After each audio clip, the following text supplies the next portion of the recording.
এক ব্যক্তি বসে আছে, পাশে বিড়ালটা কান্নাকাটি করছে।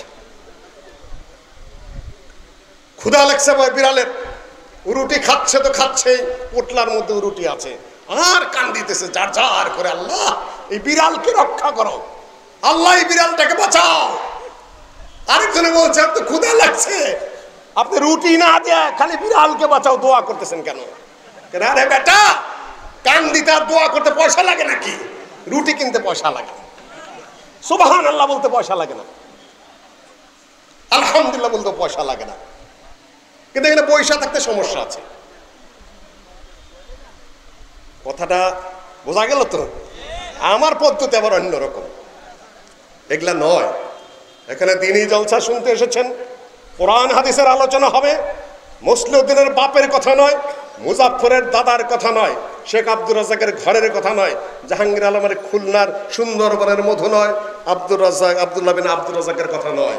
ইনশাআল্লাহ আমরা বেশি রাত করব না, যেহেতু বক্তা আবার শেখ আব্দুল্লাহ বিন আব্দুর রাজ্জাক আসবে না বলেছিল, পৌঁছে গেছে, সুতরাং তারও তো আধা ঘন্টা লাগবে। আশা করছি 1 ঘন্টা করে নিয়ে 12:30টার মধ্যে ইনশাআল্লাহ আমরা শেষ করার চেষ্টা করব। কিন্তু এই এলাকার বিভিন্ন জায়গার একটা নিয়ম আছে, চরম স্বেচ্ছাচারী আপনারা। কোথার থেকে শুরু করবো জানেন? ওই রাস্তার পূব পাশ থেকে শুরু করে নেয়া, এই আপনাদের এলাকা বেড়াইত মাওসাদ থেকে শুরু করে নেয়া, ওই দিকে কি পাঁচরুকিতে শুরু করে নারায়ণগঞ্জ পর্যন্ত আপনারা নিজেদের ভাব মতো চলতে অভ্যস্ত, মনে চাইলেই দূর। আদৌ ঠিক না, এগুলা বেয়াদবি, বদভ্যাস। কোনোদিন আমরা সবাই একটার বেশি আটকাই না, কখনো না।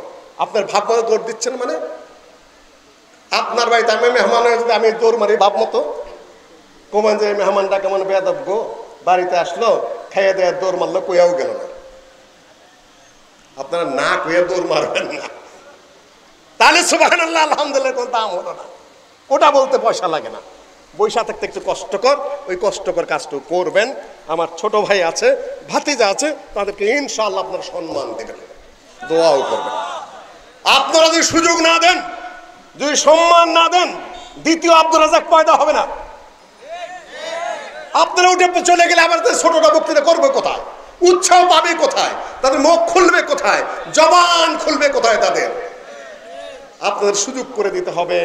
আচ্ছা, একান্ত শরীয়তে ওজোর যারা বুড়া আছেন, বহুমূত্রের রুগী, গ্যাস্ট্রিকের রুগী, ওজু ঠিক থাকে না, তাদের জন্য ছুটি আছে আলহামদুলিল্লাহ। কিন্তু বহুমূত্রের রুগী নিজেরা সাজবেন না আলহামদুলিল্লাহ। বখিলি নিয়ে ওয়াজ করতে বলা হয়েছে, আবার ওয়াজ করতে বলা হয়েছে কিছু মহিলাদের নিয়ে। মহিলারা আসছে নাকি?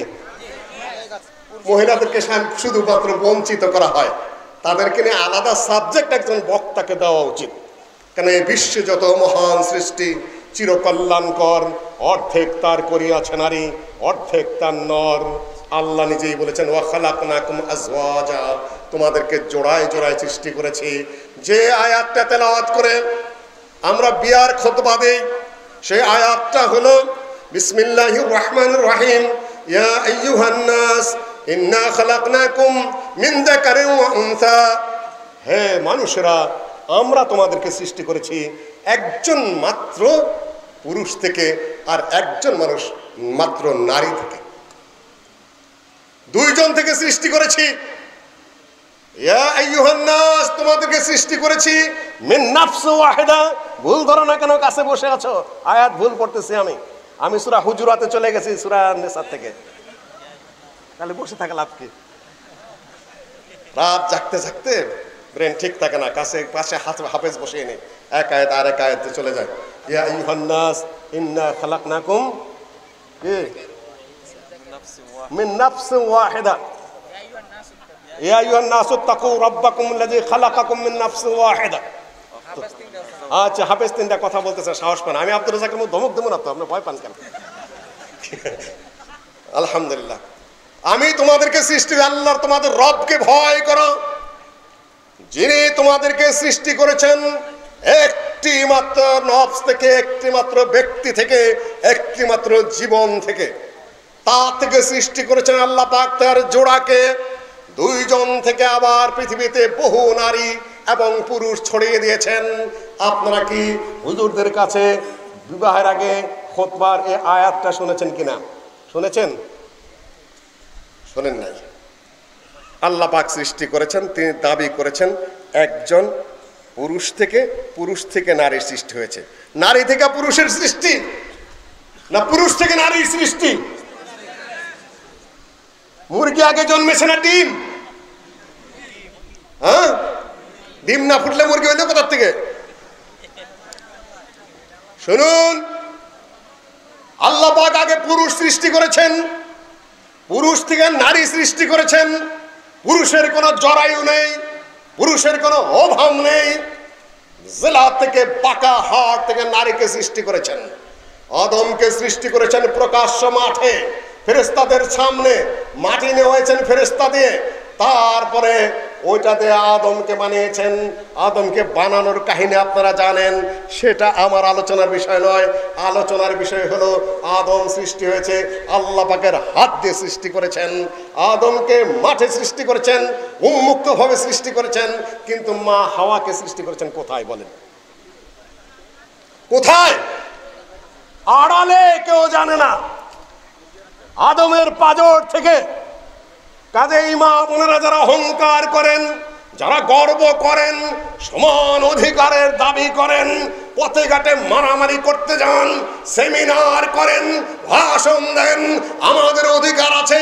পুরুষ যদি জাঙ্গা পরে ফুটবল খেলে, আমি জাঙ্গা পরে খেলবো না কেন? পুরুষ যদি গাছে উঠে, তাহলে আমি কেন গাছে উঠবো না? পুরুষ যদি লাফালাফি করতে পারে, আমি কেন করতে পারবো না? সামনে পহেলা বৈশাখ আসতেছে, সেখানে কি হবে তা তো বলারই অপেক্ষা রাখে না। তাই বলে কেউ ওর বোমা মারতে যায়েন না। ওটা একটা পাপ, মৃত্যুদণ্ডযোগ্য অপরাধ ওটা নয়। যে ভাইরা বোমা মারতে যান তারা আবার অন্যায় করেন, একটা পাপ ঠেকানোর জন্য যে নিজের আবার খুনের অপরাধ করে। ওখানে কয়েক মহিলা আসে সেমিনারে, কপালে মোটা মোটা ফোঁটা। প্রশাসন বলে 5টা থেকে 6টার বাইরে কোনো অনুষ্ঠান চলবে না। ওই 2-3 মহিলা টিভিতে এসে খালি বলতে থাকে, আমরা 1টা পর্যন্ত করব, প্রশাসন আমাদের পাহারা দিতে বাধ্য। এত চোট, এত পাওয়ারফুল। সম্মানিত ভাই, কাজেই নারীকে আড়ালেই সৃষ্টি করা হয়েছে, আপনাকে আড়ালেই থাকতে হবে, আপনাকে প্রকাশ্যে সৃষ্টিই করা হয়নি। অধিকার দেওয়া হয়েছে, এটা ঠিক। আমি খুব বেশি লম্বা আলোচনা করব না। আল্লাহ পাক পুরুষ সৃষ্টি করেছেন, আল্লাহ পাক নারী সৃষ্টি করেছেন। উভয়ের জন্য বিধি বিধান দিয়েছেন, উভয়ের জন্য নিয়ম নির্ধারণ করেছেন। কোরআনে কারিমের মধ্যে আয়াত রয়েছে, হাদিসের মধ্যে বিধি বিধান রয়েছে। সাহাবীগণ সেটা চর্চা করেছেন। বিস্তারিত জেনে বুঝেই মা ও বোনদের চলতে হবে। আমি খুব বেশি আলোচনা সেদিকে আগাচ্ছি না। 2-1টা প্রসঙ্গ মাঝখানে আসলে শুধু বলবো, যেহেতু মা বোনদের ব্যাপারে একটু টাচ দিতে বলা হয়েছে, প্রসঙ্গত বলবো। আমার মূল বিষয় আজকে বখিলি। তবে তার আগেও শেখ আব্দুর রাজ্জাক সাহেবের বক্তব্যের একটা সম্পূরক জিনিসটা দিয়ে যাই। সামনে 2টা কাজ হবে। একদিকে বৈশাখের অনুষ্ঠান আসছে, এটা করতেছে এক শ্রেণীর লোক, আর সবে বরাত আসতেছে, এটা করবে কারা? আর এক শ্রেণীর লোক। সবে বরাত যারা করবে তারা কি কপালে ফোঁটা দেয়া করবে? তারা কি একতারা হাতে নিয়ে করবে? তারা বটমূলে যাবে? তারা রবীন্দ্রনাথের এসো হে বৈশাখ, এসো হে দু বৈশাখ, রবীন্দ্রনাথের দোয়া পাঠ করবে? তারা কি করবে? তারা কারা? 2 শ্রেণীর ভাগ আছে। 2টাই কিন্তু বেদাত। একটা হলো ইতিহাসের বেদাত, আর একটা হলো শরীয়তের বেদাত। পহেলা বৈশাখ নামে বাঙালির কিছু কোনোদিন ছিল না, এখনো নাই। বৈশাখ কোনো বাংলা শব্দ নয়, বৈশাখ হিন্দি এবং সংস্কৃত শব্দ। আজকে আমাদের দেশে বৈশাখ ডিকশনারিতে আছে, হবে 13 এপ্রিল, বাংলাদেশে হবে 14 এপ্রিল, ভারতে হবে 15 এপ্রিল। আমি বুঝাতে পারছি আপনাদেরকে? ডিকশনারিতে আছে 13 এপ্রিল। রাজা বিক্রমাদিত্য তার বানিয়েছে, কোনো বাঙালি এটা বানায় নাই। বাদশাহ আকবর বাঙালির উপর নির্যাতন করার জন্য, খাজনা তোলার জন্য, এদের রক্ত চোষার জন্য এই মাসের নির্ধারণ করেছিলেন। এটা বাঙালির জন্য কোনো ভালো মাস কখনো ছিল না। 3টা দিন ডিকশনারিতে আছে 13 এপ্রিল। আমাদের বাংলাদেশে 14 এপ্রিল, ভারতে হবে 15 এপ্রিল। এখন কোনটা সুন্নত আর কোনটা বেদাত বলেন? দিন কোনটা ঠিক রাখবেন? এটাও বেদাত। এটা আগে ছিল না।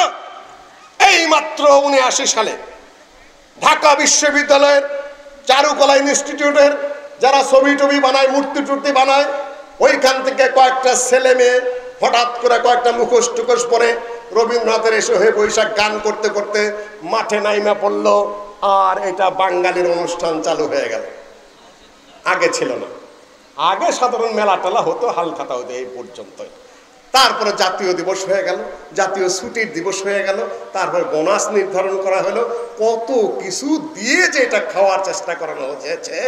আপনারা খান নাকি এটা? যাই হোক, সেটা এই পর্যন্ত আজকের জন্য ছেড়ে দিলাম। এটা হলো একটা ঐতিহাসিক বেদাত, অন্যায়ভাবে চাপানো, যা ছিল না। এইটুকু শুধু জ্ঞান দিয়ে গেলাম আপনাদেরকে।